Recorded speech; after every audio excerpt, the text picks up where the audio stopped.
சிறகடிக்க ஆசை சீரியல்ல முத்துவோட கோவம் சரியா இருந்தாலும், ஆனா அடுத்தவங்க வாழ்க்கையில மூக்கு நுழைக்கிறது அப்படின்றது என்ன பொறுத்தவரைக்கும் கொஞ்சம் ஓவர் தான். அதுவும் சீதா வந்து மனசார லவ் பண்ணி தான் இப்ப அருண் கூட சேர்ந்து வாழறதுக்கு ரெடியா இருக்காங்க. அதுக்கு முத்து வந்து எதிர்ப்பு தெரிவிக்கிறாரு. பட் இருந்தாலும் இந்த விஷயத்துல மீனா வந்து தன் வாழ்க்கை, தன்னோட தங்கச்சி வாழ்க்கை அப்படின்றத யோசிச்சு பார்க்குறாங்க. ஸோ அவ சந்தோஷமா இருக்கணும் அப்படின்றதுக்காக தான் முத்துவுக்கு தெரியாம இப்ப சீதாவுக்கும், அருணுக்கும் இந்த கல்யாணத்த பண்ணி வச்சாங்க. ஸோ இந்த விஷயம் தெரிஞ்சதுமே முத்து வந்து செம்மையா கோவப்பட்டு, "இனிமே உனக்கு எனக்கு சம்மந்தம் கிடையாது. நீ வந்து இந்த வீட்டு பக்கம் வராத" அப்படின்னு இப்ப மீனாவ ஒதுக்கி வைக்கிறாரு. ஆனா, இது எதுவுமே தெரியாம சீதா வந்து இப்போ அருண் கூட சேர்ந்து வாழறதுக்காக அவங்க வீட்டுக்கு போறதுக்கு ரெடி ஆயிட்டு இருக்காங்க. அப்போ வீட்டு ஓனர், அப்புறம் பக்கத்துல இருக்கவங்க எல்லாம் வந்து சீதாவுக்கு சில அட்வைஸ்லாம் குடுக்குறாங்க. அப்படி சொல்லிட்டு இருக்கும்பொழுது தான், அங்க வந்தவங்க எல்லாருமே முத்துவ பத்தி மட்டும் தான் பேசுறாங்க. அதுவும் முத்துவ பத்தி ரொம்பவே பெருமையா வந்து பேசிட்டுருக்காங்க. இது வழக்கம் போல இந்த அருணுக்கு செம்மையா கடுப்ப தான் ஏத்துது.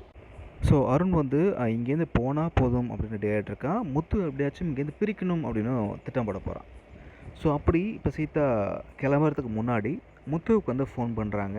ஸோ நான் அருண் வீட்டுக்கு போறேன் மாமா அப்படின்னு சொல்லும்பொழுது, உடனே முத்துவும் புருஷன் கூட சந்தோஷமா இரு. ஆனா அதுக்காக புருஷன் என்ன பண்ணாலும் அத சகிச்சுக்கணும் அப்படின்ற அவசியம் கிடையாது.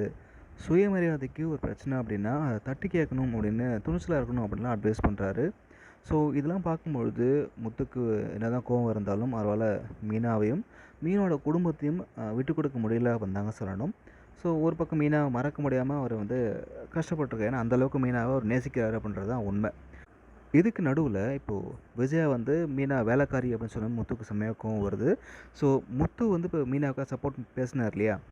இத இந்த ரோகிணி வந்து மனோஜ் கிட்ட இதுதான் ஒரு நல்ல கணவன் மனைவிக்குள்ள இருக்கிற சந்தோஷமா இருக்கிறதுக்கு ஒரு ஆதாரமே. ஆனா இது உன்கிட்ட இல்ல அப்படின்னு முத்து கூட இப்போ மனோஜ கம்பேர் பண்ணி பேசி, மனோஜோட மனச ஃபுல்லா மாத்திட்டாங்க. அவங்க கண்ட்ரோலுக்கு கொண்டு வந்துட்டாங்க. ஸோ அந்த வகையில மனோஜ் ரோகிணி சொன்னது உண்மைதான் அப்படின்னு இப்போ ரோகிணி கிட்ட ஃபுல்லாக சரண்டர் ஆகிட்டாரு அப்படின்னு தான் சொல்லணும்.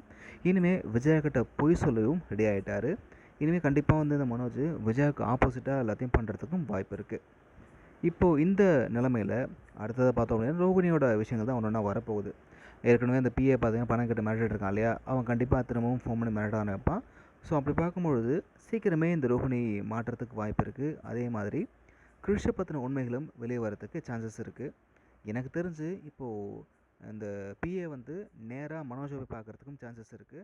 பார்க்கலாம் என்ன ஆக போகுது அப்படின்றது.